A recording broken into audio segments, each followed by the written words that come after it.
One day, in the quiet countryside of Scotland, a young boy was playing near a swamp when he suddenly lost his footing and fell into the thick, muddy water. The more he struggled, the deeper he sank.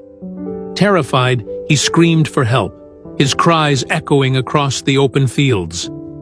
A poor farmer named Fleming was working nearby when he heard the desperate cries. Without a second thought, he dropped his tools and ran toward the sound. As he reached the edge of the swamp, he saw the child flailing, barely able to keep his head above the water. Thinking quickly, Fleming grabbed a long, sturdy branch, waded into the muddy ground, and stretched it toward the boy. With great effort, and at the risk of his own life, he managed to pull the child to safety. Exhausted but relieved, he helped the boy to his feet and sent him home. The next day, a luxurious car stopped in front of Fleming's modest hut. A wealthy man stepped out, approached the farmer and said, "I am the father of the child you saved yesterday. I cannot thank you enough for saving my son's life. I know I can never truly repay you, but is there anything I can do for you?" The farmer, touched by the man's gratitude, replied, "I appreciate your kindness, but I cannot accept money for something I did out of humanity." At that moment, the farmer's young son appeared at the door of the hut.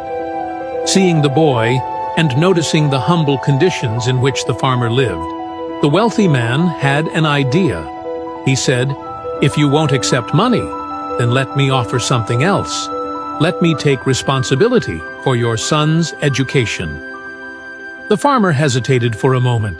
Sending his son to a prestigious institution was beyond his wildest dreams, but realizing the incredible opportunity before him, he nodded in agreement. Thanks to the sponsorship, young Alexander Fleming was admitted to the finest schools, where he excelled in his studies. He later attended St. Mary's Hospital Medical School in London, where his relentless curiosity and scientific brilliance led him to a groundbreaking discovery: the world's first antibiotic, penicillin, in 1928. This miraculous drug would go on to save millions of lives. But the story doesn't end there. Years later, during World War II, the wealthy man's son fell seriously ill with pneumonia. His condition was critical, and his survival seemed uncertain.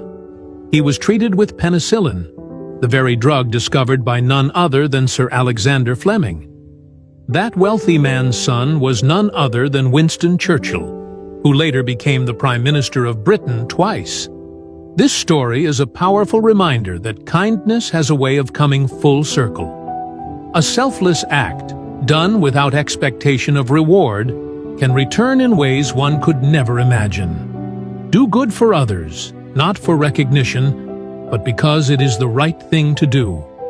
One day that kindness may find its way back to you in the most extraordinary way.